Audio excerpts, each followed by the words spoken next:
Halo semuanya, di sini saya akan menjelaskan satu materi tambahan bagaimana cara kita klaim Google Workspace menggunakan website yang sudah kita buat.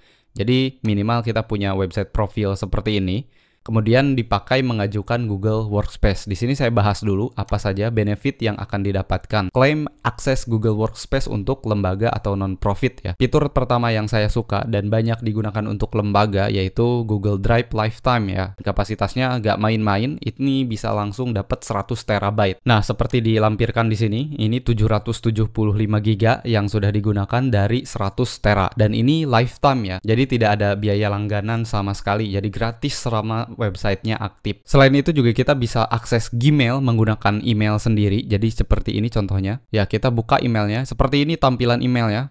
admin@alfatihah.com tapi pakai Gmail ya. Ini memudahkan kita untuk kelola email tapi menggunakan email domain. Jadi kesannya lebih profesional dan juga limitnya bukan main-main ya. Kalau misalkan email biasa itu sekitar 500 email yang bisa kita kirim setiap harinya. Tapi kalau misalkan pakai email domain dari Google Workspace itu bisa sampai 2000. Jadi jauh lebih banyak. Itu membantu untuk kebutuhan crowdfunding atau fundraising karena kebutuhan ngirim email ini massal terus banyak gitu. Terus kita juga berhak untuk dapat akses seluruh produk Google ya. Di sini saya buka juga.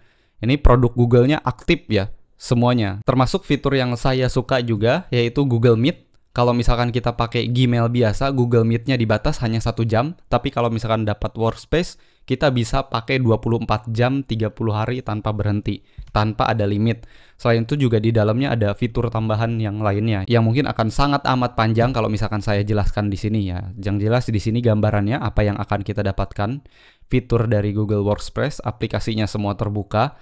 Dan juga aplikasi tambahannya ini banyak sekali. Puluhan aplikasi yang bisa diakses secara gratis. Untuk Google Workspace-nya sendiri ada 13 aplikasi.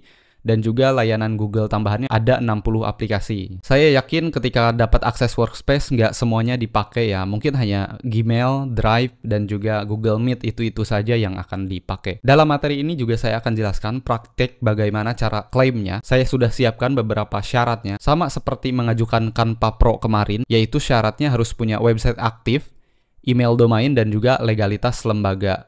Ya, NPWP atau nomor AHU-nya. Saya coba buka halamannya, jadi Anda semua itu bisa mengklaim ya kalau misalkan punya website seperti ini.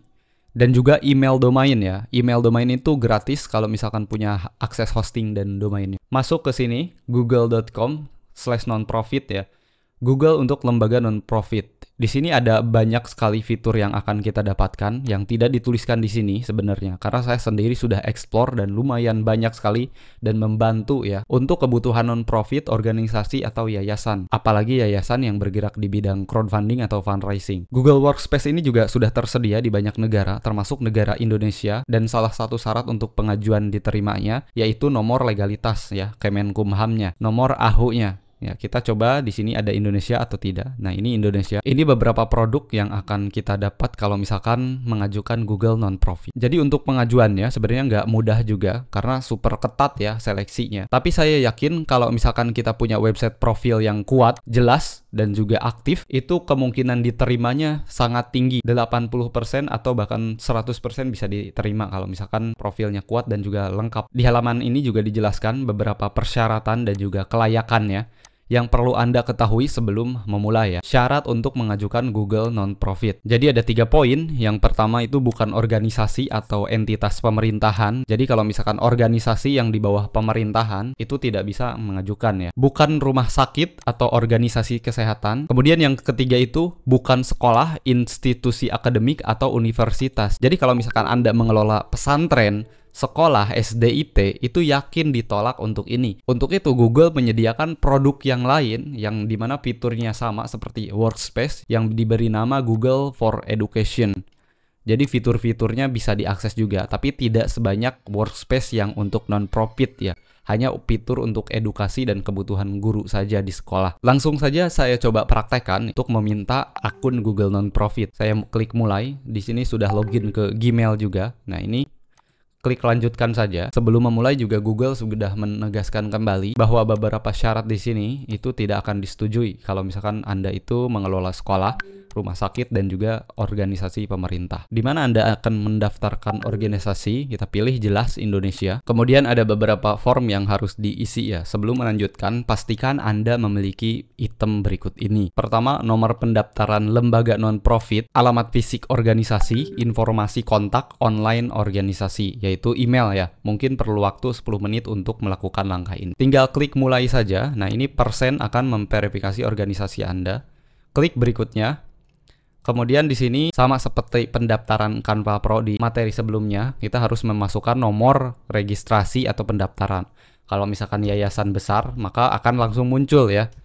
Seperti Yayasan Kita Bisa, kemudian yang lainnya. Kita tinggal cari saja nomornya, pastikan sesuai akte di Kemenkumham, di legalitasnya, supaya mudah untuk verifikasi. Kalau misalkan tidak tercantum ketika kita mencari di sini, itu klik saya tidak menemukan organisasi saya, kemudian ketikkan nama organisasi, nama registrasinya pilih Kemenkumham, nomor pendaftarannya isi nomor AHU. Tapi karena tadi saya cek sudah ada Yayasan Rumah Yatim Tasikmalaya Indonesia, maka di sini tinggal dicari saja Yayasan Rumah Yatim. Nah, ini legalitasnya sudah sesuai ya dengan akte. Tinggal klik berikutnya, kemudian situsnya. Nah, ini penting, masukkan homepage-nya.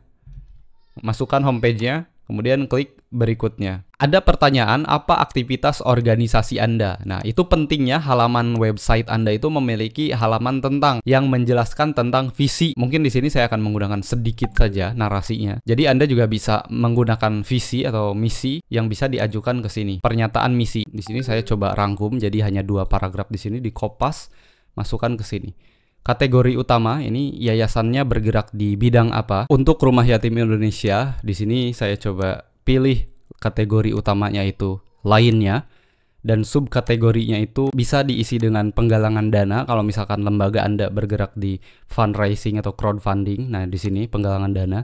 Tapi karena di sini aktivitasnya ada, jadi pilih yayasan operasi swasta. Kemudian klik berikutnya. Di sini kita tinggal masukkan nama kita, yaitu email kontaknya. Kemudian kalau misalkan sudah, langsung saja diklik berikutnya.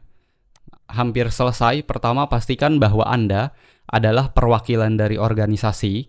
Organisasi tidak melakukan diskriminasi terhadap seseorang atau kelompok orang, baik dalam praktik perekrutan tenaga kerja maupun menjalankan program. Anda telah membaca persyaratan lengkap untuk Google Non-Profit. Nah, di sini ada halaman yang menjelaskan syarat untuk mengajukan ya. Kalau misalkan sudah paham, tinggal klik checklist, kemudian kirim. Setelah sampai sini, tugas Anda berikutnya adalah memastikan untuk ngecek Gmail secara rutin ya. Selain itu juga, email domain yang didaftarkan itu harus dicek juga apakah aktif atau tidak.